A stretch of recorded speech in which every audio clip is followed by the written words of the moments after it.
नमस्कार दोस्तों, स्वागत है आप सबका हमारे YouTube चैनल न्यू दृष्टि आईएएस में।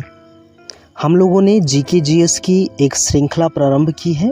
इस श्रृंखला में हम लोगों को 10,000 जीके जीएस के महत्वपूर्ण प्रश्नों को कवर करना है। इस श्रृंखला में हम लोग प्रत्येक वीडियो में 10-10 महत्वपूर्ण प्रश्नों को कवर करेंगे। इस प्रकार से 10,000 जीके जीएस को कवर करने के लिए हमें 1,000 प्लस वीडियो की आवश्यकता पड़ने वाली है। इस श्रृंखला का ये हम लोगों का दूसरा वीडियो है। इससे पहले हम लोगों ने एक वीडियो को कवर कर लिया है, अर्थात अभी तक हम लोगों ने 10 प्रश्नों को कवर किया हुआ है। तो चलिए शुरू करते हैं हम लोग इस श्रृंखला का अपना दूसरा वीडियो।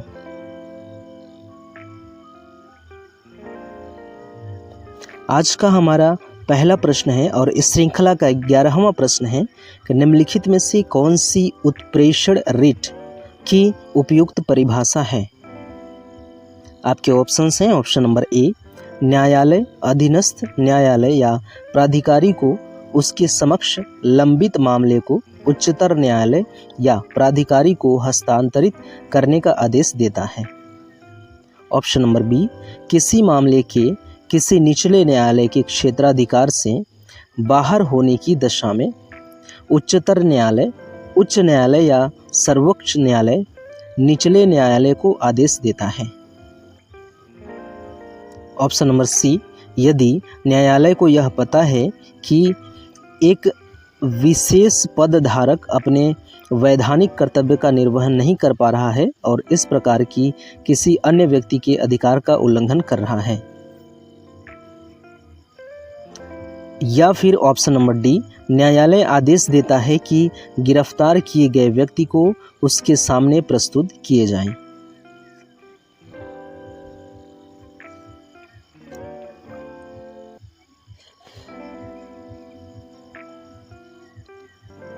इस प्रश्न का सही उत्तर है ऑप्शन नंबर ए, न्यायालय अधीनस्थ न्यायालय या प्राधिकारी को उसके समक्ष लंबित मामले को उच्चतर न्यायालय या प्राधिकारी को हस्तांतरित करने का आदेश देता है। चलिए इस प्रश्न की व्याख्या को देखते हैं। उत्प्रेषण रिट 1991 से पूर्व उत्प्रेषण रिट केवल न्यायिक और अर्ध न्यायिक प्राधिकरणों के विरुद्ध ही जारी की जा सकती थी, प्रशासनिक निकायों के विरुद्ध नहीं। हालांकि 1991 में सर्वोच्च न्यायालय ने निर्णय दिया कि उत्प्रेषण रिट व्यक्तियों के अधिकारों को प्रभावित करने वाले प्रशासनिक प्राधिकरणों के विरुद्ध भी जारी की जा सकती है। प्रतिषेध की तरह उत्प्रेषण रिट भी विधिक निकायों एवं निजी व्यक्तियों या निकायों के विरुद्ध उपलब्ध नहीं है। उत्प्रेषण रिट, यह रिट किसी वरिष्ठ न्यायालय द्वारा किसी अधीनस्थ न्यायालय या न्यायिक निकाय को अपनी अधिकारिता का उल्लंघन कर रहा है को रोकने के उद्देश्य से जारी की जाती है। प्रतिषेध व उत्प्रेषण में एक अंतर है। प्रतिषेध रिट उस समय जारी की जाती है जब कोई कार्यवाही चल रही हो। इसका मूल उद्देश्य कार्यवाही को रोकना होता है, जबकि उत्प्रेषण रिट कार्यवाही समाप्त होने के बाद निर्णय समाप्ति के उद्देश्य से की जाती है। संवैधानिक उपचारों का अधिकार स्वयं में कोई अधिकार न होकर अन्य मौलिक अधिकारों का रक्षोपाय है। इसके अंतर्गत व्यक्ति मौलिक अधिकारों के हनन की अवस्था में न्यायालय की शरण ले सकता है। इसलिए डॉक्टर अंबेडकर ने अनुच्छेद 32 को संविधान का सबसे महत्वपूर्ण अनुच्छेद बताया। एक अनुच्छेद जिसके बिना संविधान अर्थहीन है। यह संविधान की आत्मा है और हृदय है।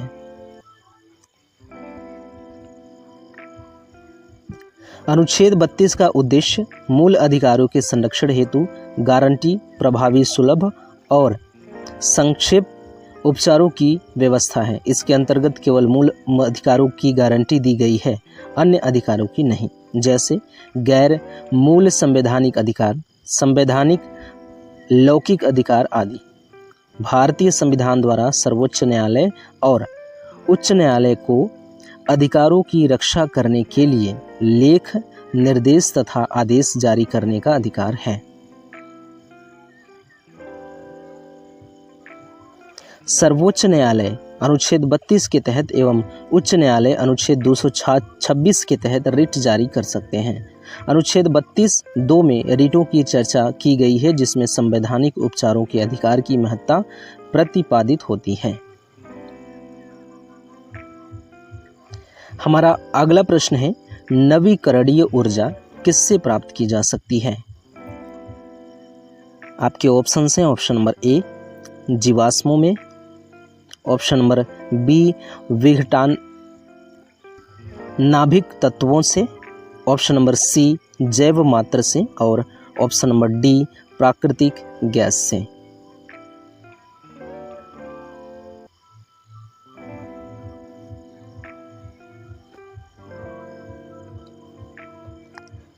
इस प्रश्न का सही उत्तर है ऑप्शन नंबर सी जैव मात्र से।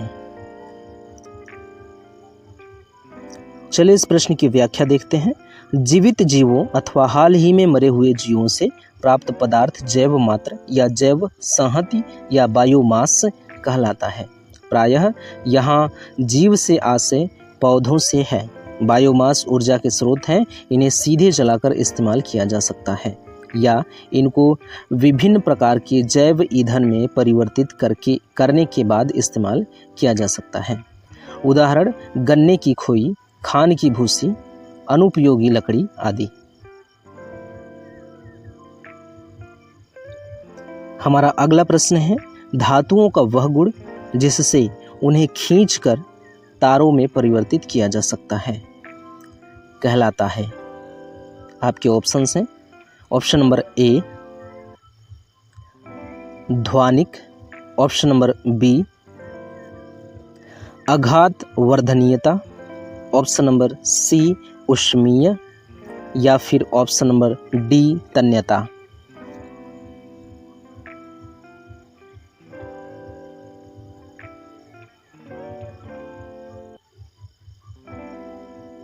इस प्रश्न का सही उत्तर है ऑप्शन नंबर डी तन्यता। चलिए इस प्रश्न की व्याख्या देखते हैं। पदार्थ विज्ञान में तन्यता किसी ठोस पदार्थ की तनाव डालने पर खींचकर आकार बदल देने की क्षमता को बोलते हैं। तन्य पदार्थ आसानी से खींचकर तार के रूप में बनाए जा सकते हैं। हमारा अगला प्रश्न है, निम्नलिखित कथनों में से कौन सा सही है? कथन 1, अपने देश में घातक स्थिति, युद्ध आदि के कारण दूसरे देश में शरण लेने वाले शरणार्थी कहलाते हैं। कथन 2, एक स्थान में आने वाले तथा उस स्थान से बाहर जाने वाले व्यक्तियों की कुल संख्या का अंतर निवल प्रवास कहलाता है। कथन 3, प्रवासी द्वारा अपने उत्पत्ति स्थान को भेजी गई राशि सारी राशि मनी ऑर्डर प्रेषण का एक रूप है। कथन 4, एक उद्गम तथा गंतव्य स्थान वाले प्रवासियों के समूह को प्रवास प्रवाह कहते हैं। आपके ऑप्शन हैं, ऑप्शन नंबर ए केवल 1 और 2, ऑप्शन नंबर बी 1, 2, 3 और 4, ऑप्शन नंबर सी केवल 1, 3 और 4 या ऑप्शन नंबर डी केवल 4।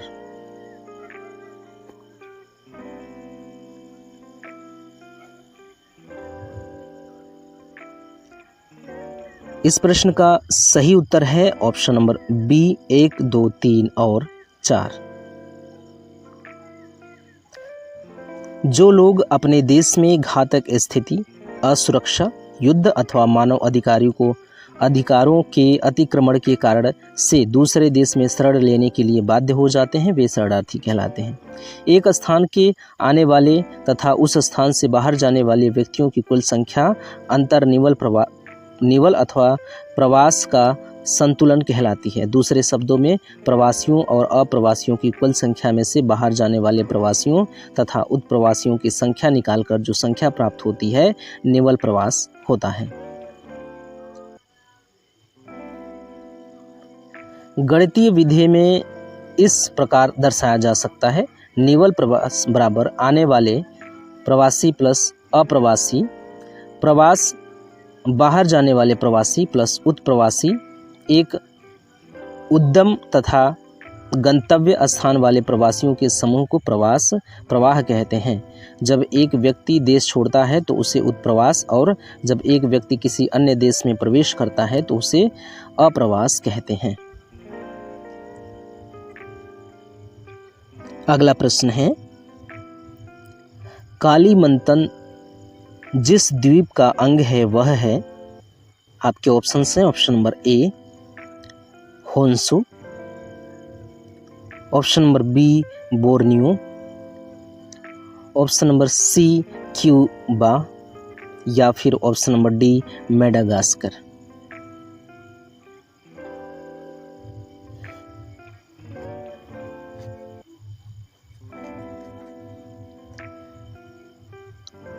इस प्रश्न का सही उत्तर है option number B Borneo.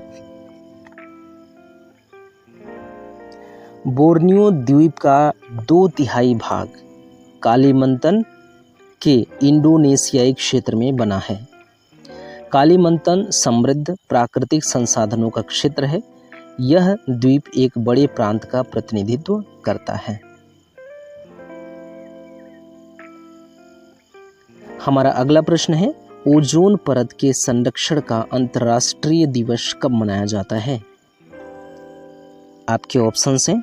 Option number ए 15 अगस्त को, ऑप्शन नंबर बी 16 सितंबर को, ऑप्शन नंबर सी 24 अक्टूबर को, या ऑप्शन नंबर डी 1 मई को।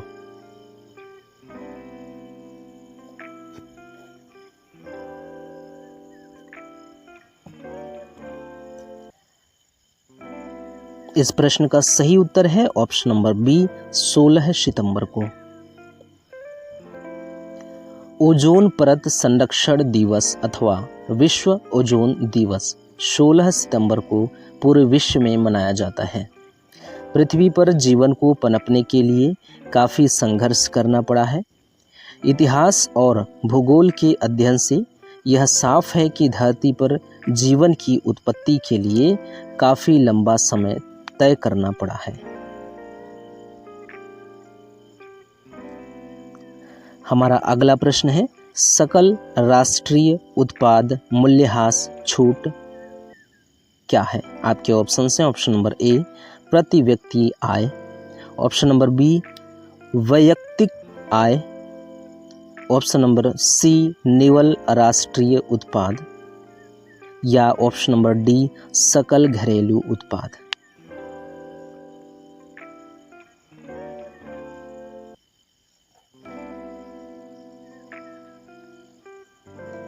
इस प्रश्न का सही उत्तर है ऑप्शन नंबर सी निवल राष्ट्रीय उत्पाद।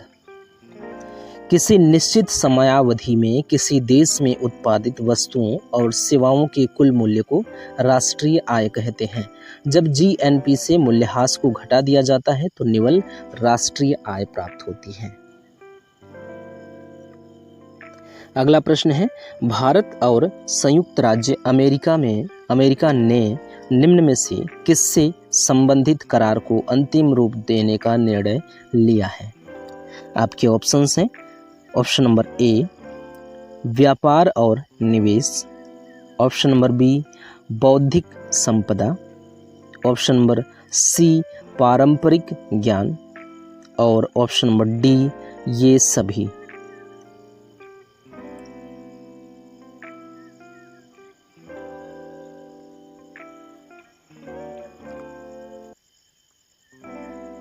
इस प्रश्न का सही उत्तर है ऑप्शन नंबर ए व्यापार और निवेश।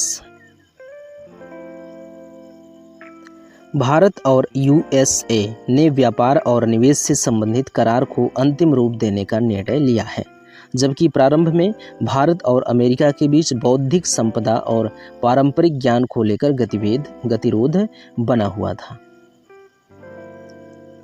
हमारा अगला प्रश्न है, निम्न में से कौन सा अवशिष्ट अर्जन है? आपके ऑप्शन हैं ऑप्शन नंबर ए किराया, ऑप्शन नंबर बी लाभ, ऑप्शन नंबर सी मजदूरी या ऑप्शन नंबर डी ब्याज।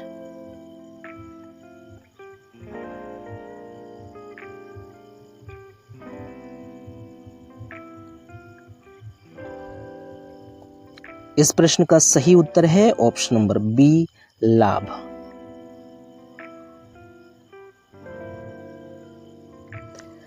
पद अवशिष्ट अर्जन का प्रयोग इक्विटी मूल्यांकन के संदर्भ में किया जाता है, जहां अवशिष्ट अर्जन एक लाभांश है। हमारा अगला प्रश्न और इस वीडियो का अंतिम प्रश्न है, भारतीय औद्योगिक विकास बैंक की स्थापना कब की गई थी?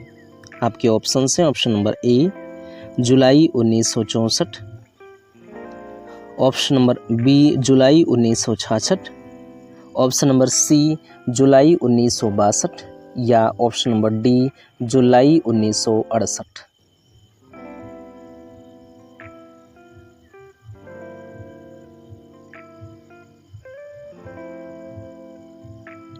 इस प्रश्न का सही उत्तर है ऑप्शन नंबर ए जुलाई 1964।